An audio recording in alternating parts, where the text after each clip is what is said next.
Bueno, pues muchísimas gracias. Gracias en primer lugar a la Fundación Canal por acoger estas jornadas y gracias a Cristina y a todo el equipo de Hazlo Accesible por organizarlas y por darme la oportunidad de estar aquí, que vamos, y perfectamente podía haber estado cualquiera de los que estaba ahí en la mesa y yo me habré sentado en la mesa, pero bueno. Voy a intentar compartir con vosotras la experiencia de este proyecto, que como decía Cristina, pues llevamos 12 años y bueno, vamos a hacer hincapié en algunas cosas que muchas ya se han dicho y bueno, cualquier cosa estoy a vuestra disposición.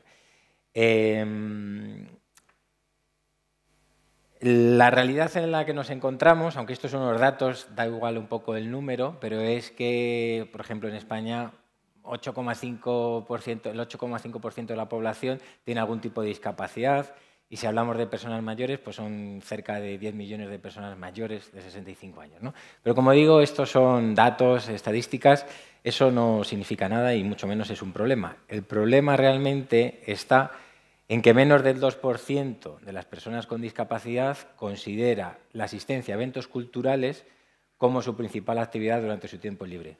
Y además, siempre lo comento, en el INE esa casilla era eventos culturales y deportivos, o sea que todavía el dato a lo mejor era menor, ¿no? Cuando preguntamos por qué, la cuestión es que casi el 70% de las personas con discapacidad dicen que no participan porque están limitados por la falta de accesibilidad. Por lo tanto, encontramos el primer problema, la baja participación y la falta de accesibilidad. ¿Pero cuál es la raíz de este problema? Pues bueno, desde nuestro punto de vista, como casi todas las cosas importantes, consideramos que es falta de formación y falta de voluntad. En este caso, de los espacios culturales o los profesionales o bueno, el sector en general, ¿no? Por no señalizar. Pero esto, pues bueno, en algunas de las pocas estudios que hay, pues aproximadamente la mitad de los profesionales reconocen tener pocos o muy pocos conocimientos en materia de accesibilidad e inclusión. Y en el apartado de voluntad, pues bueno, menos del 30% se ha animado alguna vez a programar algún espectáculo con accesibilidad, ¿no? Por poner algunos ejemplos. Bueno, permitidme que os cuente el caso de Marisa, que ejemplifica muy bien todo esto. Marisa, cuando hoy está jubilada, cuando era pequeña y estaba en el colegio, ella se tenía que quedar en clase mientras sus compañeras y compañeros iban a ver una obra de teatro. Y total, ¿por qué? Porque las profesoras en aquel momento pensaban que para qué iba a ir Marisa al teatro si total no se iba a enterar de nada, ¿no? Y es que Marisa es una persona sorda. Marisa pues tuvo esa experiencia años después con Estudio 1, ¿os acordáis de ese programa de la tele que ofrecía teatro? Pues gracias a esos primeros planos, con la lectura labial, empezó a interesarse y a gustarle el teatro, ¿no? Entonces ella tuvo que buscarse la vida para poder ver el teatro y enterarse de lo que se estaba diciendo. Y cuando era más mayor, con su pareja, encontró un rinconcito, una butaca en el Teatro Pavón, que tenía una lucecita y con los textos clásicos que compraba, ella iba siguiendo la obra de teatro mientras la obra transcurría, ¿no? No fue hasta el año 2011 cuando Marisa por primera vez pudo asistir a ver una función de teatro con las medidas de accesibilidad que necesitaba, que en este caso era subtitulado y ayuda auditiva. Y además en compañía de sus familias y amigos, ¿vale? O sea, una experiencia inclusiva en ese aspecto. Coincide pues, bueno, con el inicio de Teatro Accesible, ya llevamos 12 años y esta es nuestra misión, fomentar de alguna manera la accesibilidad y la inclusión en las artes escénicas. ¿Para qué? Para garantizar, digamos, que las personas con discapacidad mayores puedan ejercer su legítimo derecho de acceder a la cultura, ¿vale? Y aquí un poco eso es su derecho, es un derecho reconocido de acceder a la cultura. Por lo tanto, tenemos que garantizarlo y en igualdad de condiciones. En resumidas cuentas, y ya finalizo esta parte introductoria, podemos decir que Teatro Accesible acompañamos a los espacios culturales, escénicos, en su desarrollo de esos planes que le habéis mencionado, en el plan de accesibilidad, ¿vale? Y lo hacemos, pues bueno, asesorando, ofreciendo medidas, tecnología, experiencias, pues para que, digamos, la entidad cultural se haga responsable, ¿vale? Que esto es muy importante, que eso ha ido cambiando a medida de estos años de proyecto. Las entidades culturales son las que tienen que ser responsables de hacer accesible su programación. Bueno, Cada vez, afortunadamente, somos más, pero todavía queda mucho por hacer, ¿vale? En este caso, del proyecto en concreto. Por afinar digamos, por dejarlo claro, Teatro Accesible está muy focalizado en accesibilidad a la comunicación, es decir, personas con discapacidad auditiva visual, personas mayores, pues, que normalmente tienen también problemas de audición o de visión, o pueden tener, personas que hablan otro idioma o diferente al idioma que se está hablando, también personas con discapacidad cognitiva, intelectual, etcétera, ¿no? Y bueno, y algunos datos, bueno, sin más, tenemos mucho público mayor y mayoritariamente mujeres, pero bueno, por dar ahí un poco esa referencia. Pero ese es nuestro público. Entonces, vamos ya un poco a la parte de compartir qué es lo que solemos hacer o qué hemos aprendido o qué cosas nos parecen importantes. Y antes de hablar de las medidas de accesibilidad, aquí lo habéis dicho en varias ocasiones y Gabriela en particular yo creo que ha insistido en ello, y por eso empezamos con esto. Hagamos lo que hagamos, lo más importante es comunicar la accesibilidad, ¿vale? Porque yo creo que todos los que nos dedicamos a esto, ese síndrome de la butaca vacía o de hacer una actividad y que no haya participantes, no es responsabilidad del público objetivo, es responsabilidad nuestra, ¿no? Entonces es muy importante hacer hincapié en esto. Entonces, bueno, no me quiero enrollar mucho en esto, pero bueno, algunas cosas que hemos ido viendo y que insistimos mucho en los espacios culturales con los que trabajamos y creo que es aplicable a cualquier espacio cultural, en particular a lo mejor los que tengan programación de espectáculos sí, de espectáculos en vivo, pero también de conferencias o ponencias, etcétera, ¿vale? O cualquier tipo de actividad cultural, ¿vale? Pero bueno, nos parece muy importante, obviamente, esa formación que hablábamos al principio, pero una especializada en accesibilidad y atención a públicos diversos, ¿vale? Y que en esa formación participe, digamos, el mayor número posible o todas las áreas al menos, ¿vale? Esto, la idea aquí, que hacer hincapié, que también yo creo que la habéis mencionado, esta responsabilidad está en el espacio cultural y para que esto funcione tiene que ser algo transversal a todas las áreas. Entonces, es muy importante que esa formación de trato y en cuestiones de accesibilidad se haga bien y participen todas las entidades, ¿vale? O sea, todas las personas de la entidad, perdón. Luego, relacionado con esto, pero lo contamos porque son cosas que nos han pasado, los canales de comunicación o de atención al público de venta de entradas, como la taquilla o el personal del teatro, tiene que tener muy claro y muy a mano cuáles son las medidas de accesibilidad que está ofreciendo el teatro. No puede ocurrir, y esto basado en hechos reales, que una persona con discapacidad vaya a un teatro, a una función accesible y le digan en taquillas que no hay función de accesibilidad, por falta de comunicación. Eso ocurre, ha ocurrido, entonces tenemos que evitarlo. O sea, como veis, las primeras medidas y buenas prácticas es trabajar mucho esa coordinación interna. Seguimos con esto, difundir bien y con tiempo las fechas de esos eventos accesibles o inclusivos que vamos a hacer, ¿no? Es fundamental que las personas con discapacidad, en este caso, o el público al que nos queramos dirigir, conozca con mucho tiempo y pueda planificar qué es lo que va a haber. Otro ejemplo que ocurre, se organizan funciones accesibles y cuando a la persona le llega, o sea, digamos, cuando se comienza a comunicar esas funciones accesibles, la persona con discapacidad o el público objetivo va a comprar las entradas y el teatro está lleno, ¿vale? Porque se difunde tarde y porque otra cosa también, no se gestiona, no se hace, por ejemplo, una reserva, una buena práctica, un consejo que siempre reservamos y vamos a hacer alguna actividad, habilitemos procedimientos diferentes a los habituales para que las personas con discapacidad puedan pues eso, tener ese acceso realmente, organizar su visita o su asistencia al evento, ¿no? Es muy importante. Relacionado con esto de las entradas, es muy importante la política de precios, ¿vale? Revisemos esa política de precios. También se ha mencionado esta mañana la figura del acompañante, ¿vale? La gratuidad para esta persona que es una medida de apoyo más, ¿vale? Que puedan asistir a los espacios, ¿vale? Entonces, tenemos que facilitar, ¿vale? No nos sirve, y también lo hemos vivido, es en plan, no, tienen que venir a taquilla a reservar. Hombre, facilítanos la manera para que este grupo, que tiene problemas de desplazarse, etcétera, pueda hacer, ¿no? Hay que poner como digo, pequeños granitos de arena en todas las cadenas. También salía, que me gusta mucho esa frase, la cadena de la accesibilidad, parte y digamos, recorre todos los rincones y todas las áreas y departamentos de los espacios. ¿Vale? Publicitar las medidas de accesibilidad, esta es otra. O sea, tiene que estar muy claro y repetido todas las medidas de accesibilidad, ya sean las medidas de accesibilidad que tiene el espacio de manera permanente, continuada, etcétera, a las medidas específicas que se implementan para un determinado acontecimiento. Eso tiene que estar a la hora de comprar las entradas. A lo mejor hay que dar información de qué butacas son las más recomendadas para ver el subtitulado, por ejemplo, etcétera. Eso es muy, muy importante, ¿vale? Bueno, continúo.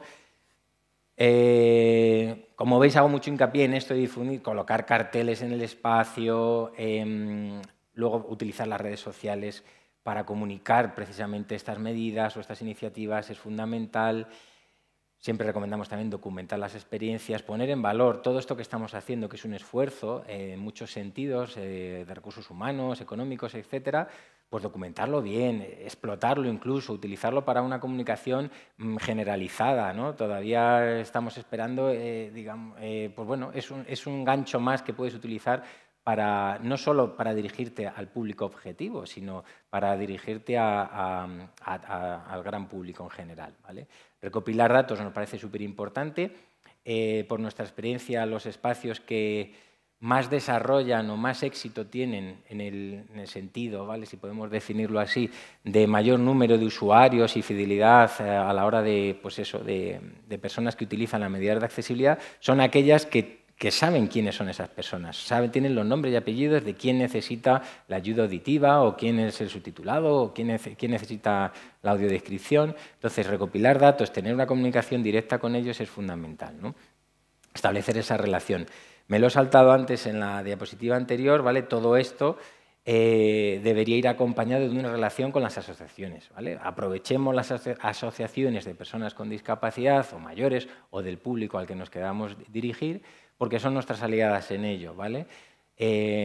Son nuestras aliadas en esta labor de fomentar y aumentar la participación de las personas con discapacidad o en riesgo de exclusión en el ámbito de la cultura. Bien, pues bueno, nos parecía importante empezar así, haciendo hincapié que hagamos lo que hagamos, aunque sea poquito, que lo hagamos comunicando bien, ¿vale? En este sentido quiero decir también, ahora voy a pasar, y no me quiero enrollar mucho porque algunas medidas ya lo habéis mencionado, pero estos son algunos de los ejemplos, algunos ejemplos de medidas de accesibilidad que todas y todos podemos implementar en nuestros espacios. Hay más y podemos ir desarrollando. Lo que aquí yo siempre digo es que no importa, digamos, o no nos podemos... o sea, va a ser difícil pasar de 0 a 100, ¿no?, en un espacio cultural que quiere implementar todo. O sea, vayamos piano a piano, esto es un plan, no es un plan anual, es un plan a largo plazo, tenéis que desarrollar ese plan, ir priorizando, ver qué medidas de las que existen a disposición o las que se os puedan ocurrir o de las que estén a vuestro alcance queréis implementar primero, y las que hagáis, comunicarlas bien, insisto, ¿vale? Y luego, poco a poco, vamos implementando y desarrollando ese plan de accesibilidad e inclusión. Bueno, vamos a ver algunos ejemplos y comentar así algunas anécdotas. Ya os digo, estas medidas en general, aunque venimos de la experiencia de teatro accesible, es aplicable a cualquier espacio cultural que tenga una programación en vivo, ¿vale? Incluso de conferencias, y muchas de ellas se pueden aplicar a visitas guiadas, a cualquiera. O sea que, digamos, espero que esto os pueda aportar independientemente de la entidad cultural o el ámbito en el que trabajéis. El subtitulado adaptado. Aquí es muy importante que, bueno, yo creo que ya todas estamos familiarizadas con esta medida. Subtitulado adaptado no solo transcribe los diálogos, sino que da otra información que, pues, como identificación de personajes, sonidos, otro tipo de elementos que están en la voz, en los diálogos, para que las personas sordas o con discapacidad puedan tener toda la información, ¿no? Aquí lo principal, y está relacionado un poco con lo que hablábamos antes, que lo que hagamos lo comuniquemos, que lo que hagamos que la gente lo conozca, pues con el subtitulado podríamos aplicar algo parecido. Bueno, estos son unos ejemplos de medidas de tipos de subtitulado y demás. Uy, perdón, quería ir para atrás. Lo que quería deciros con esto, que también nos ha pasado mucho, el subtitulado, si lo ponemos, se tiene que ver, ¿vale? Ocurre muchas veces que, vale, una compañía o un teatro te dice, venga, vamos a hacer funciones con subtitulado, venga, pues vamos a colocar una pantalla donde la ponemos y te dicen allí, arriba del todo del trus. Y dices, mira, es que entonces los de adelante van a salir con el cuello partido y los de atrás no lo van a ver porque tal, ¿no? Entonces es muy importante, si lo hacemos, hagámoslo lo mejor posible. Hay muchas opciones y bueno, hay cada vez más ejemplos de buenas prácticas de cómo integrar el subtitulado en distintos montajes, etcétera, y distintas tecnologías, ¿vale? La audiodescripción, ¿vale? Esta es una medida, por si no lo conocéis, las personas con discapacidad visual o ciegas, digamos, lo que necesitan es una voz en off, o les facilita muchísimo una voz en off que les vaya narrando, describiendo los aspectos más relevantes. No se trata de que, digamos, tengan toda la información visual que hay en el escenario, sino lo más relevante. Y lo mismo pasa con piezas museísticas o etcétera, ¿vale? Entonces, en el caso de eventos en vivo, en el audiovisual lo podéis ver, por ejemplo, si queréis, en la Teatroteca del Centro de Difusión de las Artes Escénicas y la Música. Tiene un catálogo de obras de teatro con estas medidas, si tenéis curiosidad. Y en la tele también seguro que es quien no conozca esta medida, pero bueno. En el teatro es muy sencillo, lo único que requiere una sincronización o una locución en vivo para generarlo. O sea, que es posible y es muy sencillo, como digo, aplicarlo. Otra medida muy importante y que genera bastante confusión es el bucle magnético, ¿vale? Aquí he puesto bucle magnético individual porque promovemos esta medida. El bucle magnético individual, ¿vale? Como bueno, me voy a la segunda parte, es algo que va a llevar el usuario que necesita y se puede sentar en cualquier lugar del espacio, incluso moverse si es una visita, etcétera. El bucle magnético es una medida bastante estandarizada, una ayuda que lo que facilita es que la persona que tenga una prótesis auditiva le llegue el sonido, ¿vale?, que le mandemos, el de la obra, el de la ponencia, etcétera, directamente a su prótesis auditiva, ya sea un implante coclear, un audífono, etcétera. Tiene que tener una funcionalidad, una posición T, pero tiene que funcionar, ¿vale? Entonces, esto hay muchos espacios que tienen ya a lo mejor un bucle magnético perimetral, ¿vale? Que a diferencia del individual, el usuario no puede elegir dónde sentarse, sino hay una zona reservada para ello y está bien, está correcto. Y nada, ya es activar la prótesis y la funcionalidad en la prótesis y recibir eso. Esta es una medida que siempre recomendamos a cualquier espacio cultural que la tengan. ¿Por qué? Porque es a partir de ese momento ya todo contenido que se celebra allí, todo que vaya microfonado o que se pueda captar con microfonía, vamos a poder dar servicio a personas con problemas de audición y de verdad, sobre todo en espacios, digamos en espectáculos, es una medida muy útil. ¿Qué pasa? Que hay muchas personas que no oyen bien y que no tienen prótesis auditivas compatibles con el bucle magnético, ¿vale? Entonces, el bucle magnético perimetral solo sirve para estos usuarios. Sin embargo, si le damos un receptor con unos auriculares a esas personas que no oyen bien o tienen prótesis que no son compatibles, también van a estar muy agradecidas y van a poder escuchar y controlar el volumen de manera individual, ¿vale? Esto es otra medida que para espacios culturales la recomendamos y sería como de las primeras cosas que creemos que tienen que hacer. Luego, otros ejemplos, por ejemplo, otras medidas que podemos implementar que aquí no necesita grandes recursos, sino voluntad y coordinación. El touch tour, el paseo escénico, visita táctil, como la queramos llamar, es una medida que inicialmente, digamos, las personas con discapacidad visual son como las principales beneficiarias, pero que podemos abrir a cualquier persona o objetivo que queramos, digamos, atender, ¿vale? Cualquier tipo de discapacidad. Pues bueno, os podéis imaginar, las personas suben al escenario, pueden tocar escenografía, utilería, vestuario, incluso hablar con personas del elenco o de la técnica. Es una experiencia maravillosa que enriquece luego la experiencia y facilita mucho, incluso complementa la accesibilidad del espectáculo que vayan a ver.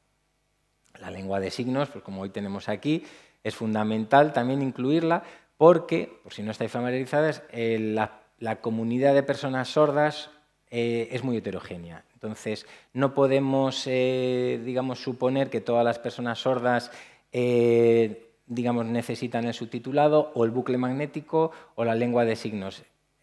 como digo, es un colectivo muy amplio, cada persona tiene sus necesidades, entonces siempre, dentro de lo posible, tenemos que intentar ofrecer lenguaje de signos, ayuda auditiva y subtitulado.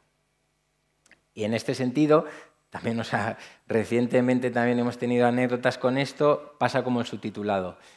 Tiene que estar visible, tiene que estar dentro de la escena, ¿vale? No podemos,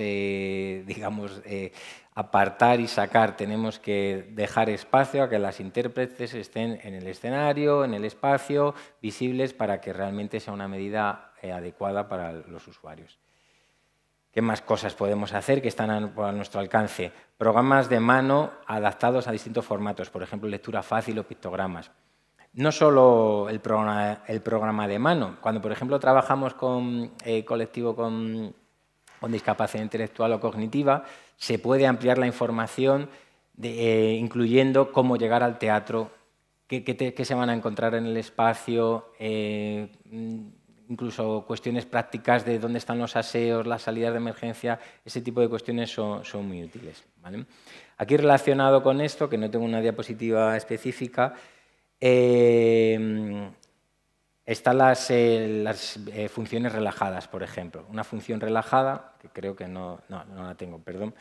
Una función relajada es una experiencia en la que se modifican muchos aspectos, desde iluminación, sonido, protocolo de accesos, de estar sentados todo el rato, etcétera, incluso de cómo nos podemos comportar o, digamos, qué cosas están permitidas dentro de como espectador, para que personas de distintos colectivos con distintas necesidades o con distintos comportamientos o características puedan disfrutar relajadamente de ese espectáculo y que todo el público es consciente de que en ese patio de butacas, digamos, hay personas diversas y que la función va a transcurrir con esas diferencias, ¿no? Eso es muy importante también para alcanzar a otros colectivos. Y la última que traigo, y ya no me extiendo más, que yo creo que estamos ahí al límite, por ejemplo, una tecnología muy útil para personas sordas, por ejemplo, son las mochilas vibratorias, ¿vale? Esto es genial para espectáculos musicales o de danza, que les permite estos dispositivos, que se pueden poner en la espalda, en el pecho, también hay brazaletes, etcétera, permite traducir o, traducir la música en vibraciones. Entonces, es de las mejores ayudas que hay hoy en día para que las personas sordas puedan sentir la música, ¿vale? Y participar activamente de espectáculos predominantemente musicales.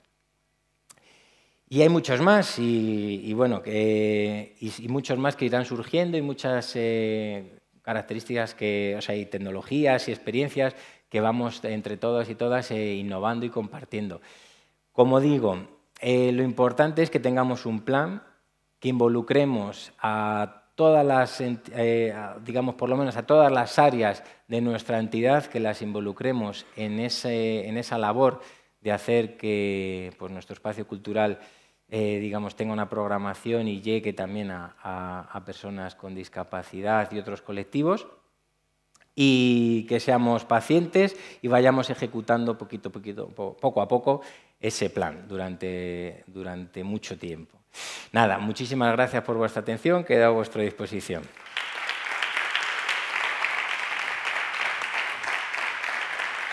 Muchísimas gracias, Javier, y muchísimas gracias por hacer realidad el sueño de que el teatro sea para todas las personas.